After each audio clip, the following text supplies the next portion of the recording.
നടി ആക്രമിക്കപ്പെട്ട കേസിൽ, അതായത് മലയാളത്തിലൊരു സിനിമാ നടി വളരെ ക്രൂരമായി ആക്രമിക്കപ്പെട്ടു.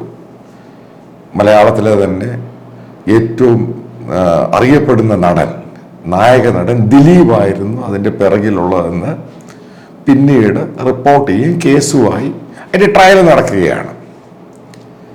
ഇപ്പം ഇന്നത്തെ ഏറ്റവും വലിയ സംഭവ വികാസം എന്ന് പറയുന്നത്, ഇന്നലെ കോടതിയിൽ നിന്നും ഒരു ഇതുമായിട്ട് ബന്ധപ്പെട്ട റിപ്പോർട്ട് പുറത്തു വരുന്നു, ഹൈക്കോടതി ഉത്തരവിൻ്റെ പ്രകാരം. അതിനകത്ത് അന്വേഷണം നടത്തിയിട്ട് പറയുന്നു, ഈ മെമ്മറി കാർഡ്, അതാണ് മേജറായിട്ടുള്ള പ്രധാനപ്പെട്ട ഡോക്യുമെന്റ്സ്, അതായത് എവിഡൻസ് എന്ന് പറയുന്നത്. അപ്പം അതിൻ്റെ ഹാഷ് വാല്യൂ, അത് പല ആവർത്തി പല ജഡ്ജിമാരുടെ കസ്റ്റഡിയിലായിരുന്നു ഈ മെമ്മറി കാർഡ്. ആലോചിച്ച് നോക്കണം, അവരുടെ പേഴ്സണൽ കസ്റ്റഡിയിൽ. ഇത് പല ആവർത്തി പലരും ഉപയോഗിച്ചിട്ടുണ്ട്, മൊബൈലിലിട്ട് കണ്ടിട്ടുണ്ട്. അതായത് കോടതി ഉദ്യോഗസ്ഥനായ മഹേഷിൻ്റെ കസ്റ്റഡിയിലിരുന്നും ഇത് പല ആവർത്തി കണ്ടിട്ടുണ്ട്. ഈ അതിജീവിത, അതായത് ആക്രമിക്കപ്പെട്ട നടിയുടെ ഒരു ഫേസ്ബുക്ക് പോസ്റ്റ് കാണാനിടയായി. അതിനകത്ത് അവർ പറഞ്ഞിരിക്കുന്നത് 100% സത്യമാണ്. ഇത് ആർക്കാണ്? ബേസിക്കലി ഭ്രാന്ത് പിടിച്ച ചെങ്ങലയ്ക്ക്. നമ്മളെല്ലാം കോടതിയെ വിശ്വസിക്കുന്ന ആ രീതിയിലാണ്. കോടതി എന്താണ് ചെയ്യുന്നത്? കോടതി ഒരു ജസ്റ്റിസ് തരും. അതാണ് ഇന്ത്യൻ ഭരണഘടനയിൽ പറയുന്നത്. അത് മാത്രമാണ് ഈ വിക്ടിമായ നടി ആഗ്രഹിച്ചിട്ടുള്ളൂ. അവർക്ക്, ഈ അതിജീവിതയായ നടിക്ക് ഈ പറയുന്ന ജസ്റ്റിസ് കിട്ടിയോ ഇല്ലയോ, ഇതാണ് ചോദ്യം. ട്രയൽ നടക്കുകയാണ്. അപ്പൊ ഇതുമായി, ഈ കേസുമായിട്ട് ബന്ധപ്പെട്ട് എനിക്ക് പേഴ്സണൽ ഇൻഫർമേഷൻ ഉണ്ട്. കാരണം ഞാനായിരുന്നു ആദ്യമായിട്ട് ദിലീപിന്റെ ഇൻവോൾവ്മെന്റ് ഈ നടി ആക്രമിക്കപ്പെട്ട കേസുമായിട്ട് ബന്ധപ്പെട്ട് ആദ്യമായിട്ട് മലയാളം മീഡിയയിൽ ഈ വാർത്ത കൊണ്ടുവരുന്ന നാരദ വെബ്സൈറ്റ് ആയിരുന്നു. അതായത് ഞാൻ ഒരിക്കൽ കാക്കനാട് പോയിട്ട് തിരിച്ചു വരുന്ന സമയത്ത് എൻ്റെ ഒരു സുഹൃത്തിനെ കാണാൻ പോയതാണ്.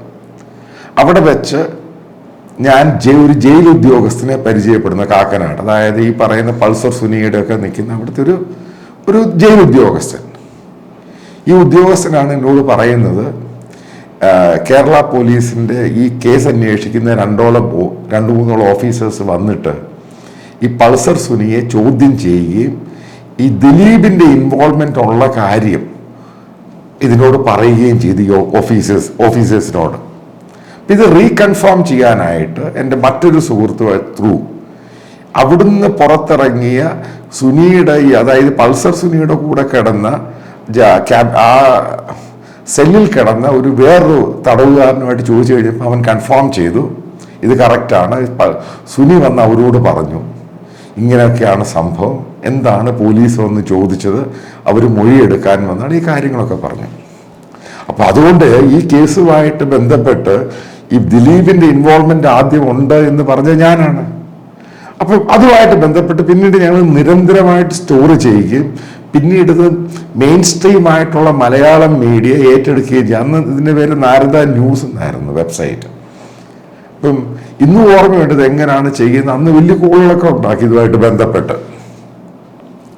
ഇനി ഇതിൻ്റെ കാര്യത്തിലോട്ട്, കാരണം ഇതിൻ്റെ കുറച്ച് ടെക്നിക്കൽ കാര്യങ്ങളുണ്ട്. കാരണം ഞാൻ ഈ നേരത്തെ സ്പൈ ക്യാമറയായിട്ട് ഉപയോഗിക്കുകയും അത് കോർട്ടിൽ ഇതിൻ്റെ ട്രയൽ വരികയും, അപ്പോൾ അതുമായിട്ട് ബന്ധപ്പെട്ട് എങ്ങനെയാണ് ഇത് കസ്റ്റഡിയിൽ വെക്കുന്നത്, അപ്പം എങ്ങനെയാണ് ഇത് കോടതിയുടെ കസ്റ്റഡിയിൽ വെക്കുമ്പോൾ, കാരണം ഇത് സീൽഡ് ആണ് ബേസിക്കലി. അങ്ങനെയാണ് CBI കോർട്ടിൽ ഞാൻ കണ്ടിരിക്കുന്നത്. ഇപ്പം നമ്മളിപ്പോൾ പ്രധാനപ്പെട്ട ഒരു ഡോക്യുമെന്റ്സ്, അതായത് ടേപ്സ്, കാരണം തെഹൽക്ക ടേപ്സ് ആണെങ്കിൽ തന്നെ അത് കോടതിയുടെ മുമ്പിൽ വെച്ച് മാത്രമാണ് ഈ സീൽഡ് പാക്ക് ഓപ്പൺ ചെയ്യുന്നത്. ഇങ്ങനെയാണ് സംഭവം. അപ്പോൾ കോടതിക്കത് കോടതിയുമായിട്ട് ബന്ധപ്പെട്ട് ഒരു സ്പെഷ്യൽ മുറിയുണ്ട്. അപ്പോൾ ആ മുറിയിൽ നിന്ന് പ്രത്യേകം എടുത്തുകൊണ്ട് വന്നിട്ട് അത് ഓപ്പൺ ചെയ്യുന്ന സമയത്തും അത് മുഴുവനും ഡോക്യുമെന്റേഷൻ ഓരോന്നായിട്ട് പറയുന്നത് റെക്കോർഡ് ചെയ്യും.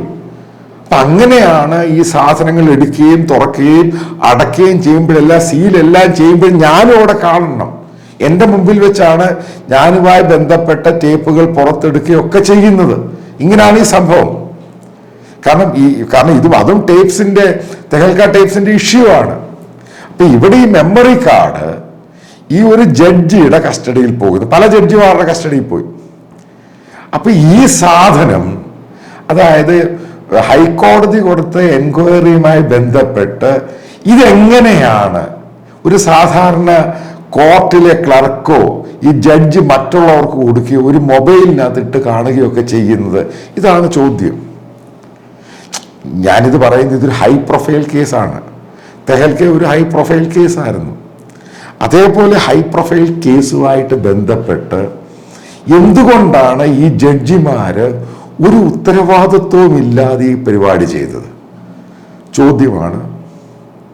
ആരാണ് ഇതിന്റെ പിറകെ? ഉറപ്പായിട്ടും ദിലീപ് എന്ന് പറഞ്ഞ ആ വലിയ മഹാനടൻ എന്ന് മലയാളികൾ പറയുന്നവൻ ഒരു വെറും വൃത്തികെട്ടവനാണ്. അല്ലെങ്കിൽ ഈ നടിയുമായിട്ട് ബന്ധപ്പെട്ട ആ പ്രശ്നങ്ങൾ നിങ്ങൾ നോക്കുവാണെങ്കിൽ മനസ്സിലാക്കുക, ഏറ്റവും നീചനായ ഒരു മനുഷ്യജീവി ഇന്ന് കേരളത്തിൽ ജീവിച്ചിരിപ്പുണ്ടെങ്കിൽ അത് ദിലീപ് തന്നെയാണ്. നോ ഡൗട്ട്, ഒരു സംശയമില്ല അതിൻ്റെ അകത്ത്. അപ്പം ഇതിന്റെ പിറകില് ജഡ്ജിമാരുടെ കസ്റ്റഡിയിൽ നിന്നും ഈ സാധനം മെമ്മറി കാർഡ് പുറത്തോട്ട് പോകാനുണ്ടായ കാരണത്തിന്റെ ഉത്തരവാദി ആരാണ്? ഇതാണ് ചോദ്യം. ഉറപ്പായിട്ട് ഈ ജഡ്ജിമാരാണ്. അതിലൊരു ജഡ്ജി ഹൈക്കോടതി ജഡ്ജിയുമായി. അതാണ് അതിനേക്കാളും വലിയ തമാശ. ഈ കേസുമായിട്ട് ബന്ധപ്പെട്ട പല ആവശ്യങ്ങളും ഈ അതിജീവിത, അതായത് ആക്രമിക്കപ്പെട്ട നടി പലതും ഡിമാൻഡ് ചെയ്തിട്ടും പല കാര്യങ്ങളെ പറ്റി ചോദിച്ചിട്ടും ഈ ട്രയൽ കോടതിയാണെങ്കിൽ ഹൈക്കോടതി പലതും റിജക്റ്റ് ചെയ്ത് കളയുകയാണ് ചെയ്തത്. അങ്ങനെയല്ല ഇന്ത്യൻ ഭരണഘടനയും ഇന്ത്യയുടെ നീതി ന്യായ വ്യവസ്ഥയും പറയുന്നത്. അവരുടെ കൂടെ ആയിരിക്കണം നിൽക്കുന്നത്. പക്ഷേ ഇന്ത്യൻ ജുഡീഷ്യറിക്കകത്ത് പ്രത്യേകം പറയുന്നുണ്ട് എല്ലാവർക്കും ഒരേപോലെയുള്ള നീതിബോധം. കാരണം ദിലീപ് ഒന്നും ചെയ്തിട്ടില്ല എങ്കിൽ ഉറപ്പായിട്ട് അയാൾക്കും ആ നീതി കിട്ടണം. അയാൾക്ക് അതിനുള്ള ഫ്രീഡം ഉണ്ടോ, സ്വാതന്ത്ര്യമുണ്ടോ, അയാൾക്ക് എന്ത് വേണം ചെയ്യാം. അതിന്റെ പേരിലാണല്ലോ ദിലീപ് സുപ്രീം കോടതി വരെ പോയത്. ഇതിനിടയ്ക്കൊക്കെ ഉണ്ടായ സംഭവങ്ങൾ നിങ്ങൾ മനസ്സിലാക്കണം. അതായത് ഒരു റിട്ടയർഡ് DGP കേരള പോലീസിൽ നിന്ന് ഒരു സ്ത്രീയാണ്. അവര് ദിലീപിന് അനുകൂലമായിട്ട് പ്രസ്താവനയായിട്ട് വരുന്നു. ദിലീപിന് ആലുവ ജയിലിൽ കിടന്ന സമയത്ത് തറയിലാണ് കിടക്കുന്നത്. ദിലീപും അവിടെയുള്ള മറ്റുള്ള ക്രിമിനലും തമ്മിൽ എന്ത് വ്യത്യാസമാണ്? ആ പോലീസ് ഓഫീസർ അതിനെപ്പറ്റി പറയുന്നില്ല. ദിലീപിന് വേണ്ടി ഒഴുക്കുന്ന രീതിയിലാണ് ആ പോലീസ് ഓഫീസർ. അവര് സ്ത്രീ തന്നെയാണ്. അവരുടെ വിടുവാത്തരം സ്റ്റേറ്റ്മെന്റ് വൃത്തികെട്ട സ്ത്രീയാണെന്ന് തോന്നുന്നു. അവർക്കെങ്ങനെ ന്യായീകരിക്കാൻ സാധിക്കുന്നു ദിലീപ് എന്ന് പറഞ്ഞ ഇത്രയും ഒരു വൃത്തികെട്ട കുറ്റവാളിയെ? അതിനുശേഷം ആരൊക്കെയാണ് ഇവർക്ക് അനുകൂലമായി നിന്നിരിക്കുന്നത്? ഞാൻ പറയുന്നത് ഹൈക്കോടതിയുടെ എൻക്വയറി സ്റ്റേറ്റ്മെന്റുമായിട്ട് ബന്ധപ്പെട്ടാണ്. അതായത് പല ജഡ്ജിമാരും, ട്രയൽ കോർട്ട് ജഡ്ജിമാരും അതിനുശേഷം വന്ന ജഡ്ജിമാര്, ഇവരൊക്കെ ദിലീപിന് വേണ്ടി നിന്നു കൊടുക്കുകയാണ്. അപ്പൊ ഇവിടെ എന്താണ് ബേസിക്കലി ചെയ്യേണ്ട? എൻക്വയറി എന്താണ് ബേസിക്കലി, എന്താണ് നടത്തേണ്ടത്?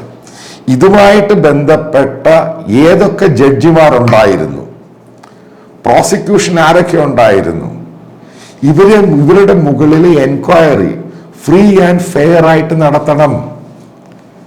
അത് ഹൈക്കോടതിയുടെ നല്ലവരായ ഏതെങ്കിലും ജഡ്ജിമാര് അവര് മോണിറ്റർ ചെയ്യുന്ന രീതിയിലുള്ള എൻക്വയറി നടന്നാൽ മാത്രമേ ഇതിന്റെ യഥാർത്ഥ കുറ്റവാളിയെ പിടികിട്ടുകയുള്ളൂ. ഈ ജഡ്ജിമാരാണ് ഇവരാണ് കുറ്റക്കാരെങ്കിൽ ഉറപ്പായിട്ട് ഇവർക്കെതിരെ ശരിക്കും പ്രോസിക്യൂഷൻ നടപടി എടുക്കണം. ഇവരെ അറസ്റ്റ് ചെയ്യണം, അകത്തിടണം. ഒരു സാധാരണ, ഇത് ഹൈ പ്രൊഫൈൽ കേസാണ്, നേരത്തെ ഞാൻ പറഞ്ഞു. അപ്പൊ ഒരു സാധാരണക്കാരന് ഏത് രീതിയിലുള്ള നീതിയാണ് കൊടുക്കുന്നത്? ഇത് ആലോചിച്ച് നോക്കണം. ഒരു സാധാരണക്കാരൻ കോടതിയിൽ പോയത് എന്തിനാ? നീതിക്ക് വേണ്ടിയാ പോകുന്നത്. ഇത് മുഴുവൻ സിസ്റ്റവും ദിലീപ് എന്ന് പറഞ്ഞ ക്രിമിനലിന് വേണ്ടി കൊടുക്കുന്നു. ജഡ്ജിമാരുൾപ്പെടെ ഈ പറയുന്ന പ്രധാനപ്പെട്ട എവിഡൻസ് അയാളുടെ കയ്യിലോട്ട് കൊടുക്കുന്ന രീതിയിലാണ്. രാത്രിയിൽ തുറക്കുന്നു, മൊബൈൽ തുറക്കുന്നു, അതിന്റെ ഹാഷ് വാല്യൂ മുഴുവനും ഓരോന്നായിട്ട് പുറത്തു വരുന്നു. ഫോറൻസിക്കിന്റെ റിപ്പോർട്ടാണ്. ആരാണ് ഇതിന്റെ ഉത്തരവാദി? ആരെയാണ് ഫിക്സ് ചെയ്യേണ്ടത്? ഇത് പിണറായി വിജയൻ ഗവൺമെന്റിനോട് ചോദിക്കേണ്ട ചോദ്യമാണ് ബേസിക്കലി. കാരണം ഗവൺമെന്റ് തന്നെയാണ് ഈ ജഡ്ജിമാരെയും ട്രയൽ കോർട്ടിനെയും ഒക്കെ അപ്പോയിന്റ് ചെയ്യുന്നത്.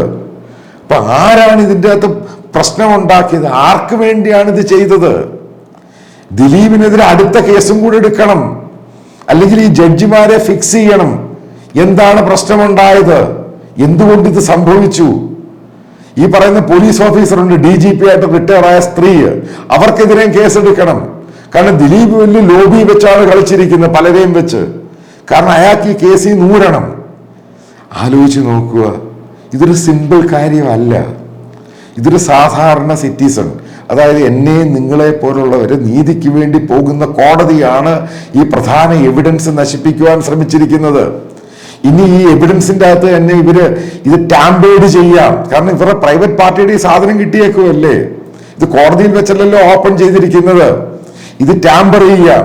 ഇത് ടാമ്പർ ചെയ്ത് കഴിയുമ്പോൾ ദിലീപിന് വാദിക്കാം ഇത് ടാമ്പേർഡ് ആണ്, ഇതാ ഈ പറയുന്ന പൾസർ സുനി ഉണ്ടാക്കിയതല്ല, മറ്റുള്ള സാധനമാണ്. കാരണം ഇതൊക്കെ ഞാൻ ഇതേപോലെ ട്രയലില് ആർഗ്യുമെന്റിൽ ഞാനിത് കണ്ടതും കേട്ടതുമാണ് തെഹൽക്ക കേസിൽ. അതുമായി ബന്ധപ്പെട്ടാണ് പറയുന്നത് ഈ കേസിന്റെ എല്ലാം നശിപ്പിക്കുവാൻ ശ്രമിച്ചത് ദിലീപിന്റെ കൂടെ നിന്ന് ഈ ജഡ്ജിമാർക്കെതിരെ കേസെടുക്കണം, സത്യസന്ധമായ അന്വേഷണം നടത്തണം, കുറ്റക്കാരെ ശിക്ഷിക്കണം. ഒരു സാധാരണക്കാരന് കിട്ടേണ്ട നീതി, ആ നീതി കൊടുക്കുവാൻ കോടതിക്ക് കഴിഞ്ഞില്ലെങ്കിൽ കോടതി അടച്ചുപൂട്ടണം. ഇത് തന്നെയാണ് എനിക്ക് ഈ വിഷയത്തിൽ പറയുവാനുള്ളത്.